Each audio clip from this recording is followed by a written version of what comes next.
can become frustrated with it from time to time, because if you measure yourself against trying to get it as it goes along, you can become frustrated, because it's not something you get on an intellectual level. Right. It's something you may reason with long after you leave the theater, and come back to.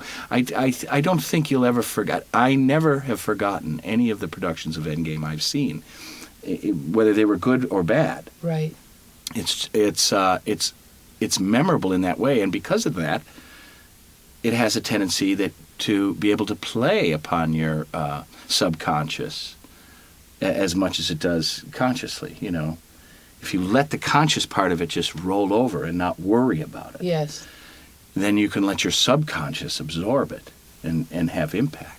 And what you're describing it's part of what Beckett is about, isn't it? That the paradox of things like that. One of the paradoxes that I think he's really exploring in this play is our need for other people and our inability to accept that need in ourselves and genuinely open ourselves to other people. Do you want to speculate on that at all? I mean, it's integral to the relationship that Clove and Ham have. But there's even a part in the end where Ham talks about splitting himself into various voices, like a solitary child in the dark. Mm-hmm. Why is it? Why can't these people be kind to each other? I don't know. Are we? Obviously there's way too much. There's quite a bit of the story that has happened before the story begins. Before our story begins. It's interesting to me sometimes when I'm out there doing this with Jan. It feels like one of those 25-year marriages where the kids have grown up and gone off, and you're left with each other, and you don't know what to do with your life. And you don't know, everything that it was geared towards doing has either been completed or is incomplete. And your disappointments reside in that other person. In the person in the room with you that's been there for 25 years. Yeah. I mean, that's somewhat available in the relationship he has with Nag and Nell in the garbage cans, and some of that is brought out throughout the play, is that relationship and who they are and how much like the parent he is and how much despising the fact that he's like the parent he is, and Clove and Ham, servant, master, older brother, younger brother, lover, husband, wife. I mean, that is all in that relationship, and it's a conflict. But as he says, you loved me once. Yeah. You don't love me anymore because I've done things to you that didn't make you happy. And that was such a theme in the way that Frank talked about the play. I mean, first of all, to begin the first day of rehearsal and say, Endgame, it's a family comedy. Yeah. Because all of the relationships that you just listed off are in it. Well, the relationships in August Osage County, although of a completely different style, are the relationships on some level in Endgame. Yes.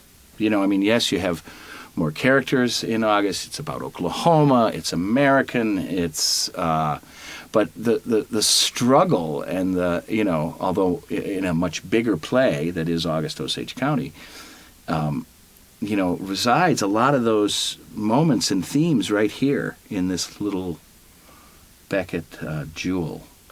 Yeah, you know what, Billy? Just as you're saying that, I'm kind of getting an image of like our struggle. It's like we're just beating the walls of containment, and we project those out into our relationships, right? Mm-hmm. But we also see that even when it is a person who's entirely in his head, you're still beating against the inside of your skull, mm-hmm. Yeah. Which may be just a fundamental fact of being a human being. Yes, well, we at a certain point, and maybe not when we're 28, which goes back to what we're saying about acting when you're 28 and acting when you're 55, is that you don't think about death. But at a certain point in your life, it dawns on you that, how do you live your life when you know you're going to die? Yeah. what matters from this point on? Yeah. Do I, what do I do? Do I do anything different? I'm good at this, but should this be it? Is this how I will go to the, to the assisted living center? Yeah. As an old actor? Yeah. Or will I be afraid? Will I be brave or will I be afraid as it shows up on my door? Yep. How will I handle it? Gracefully, or as many that I have known, ungracefully?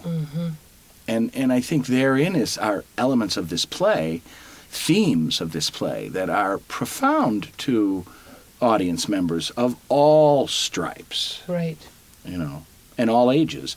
However, I do think it plays better to people who have had some experience with loss. Yeah. Yep. Which at some point is all of us. Yep. Well, gosh, I really appreciate you talking about the play. Martha, my pleasure. It's been a joy doing it with you. I love it. And I thank you very much for deciding to do this play for Steppenwolf. I mean, it's I know that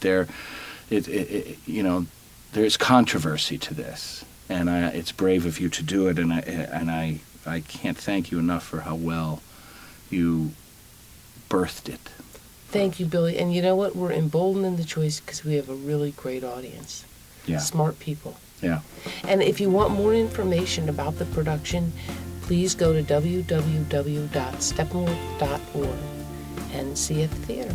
Cool.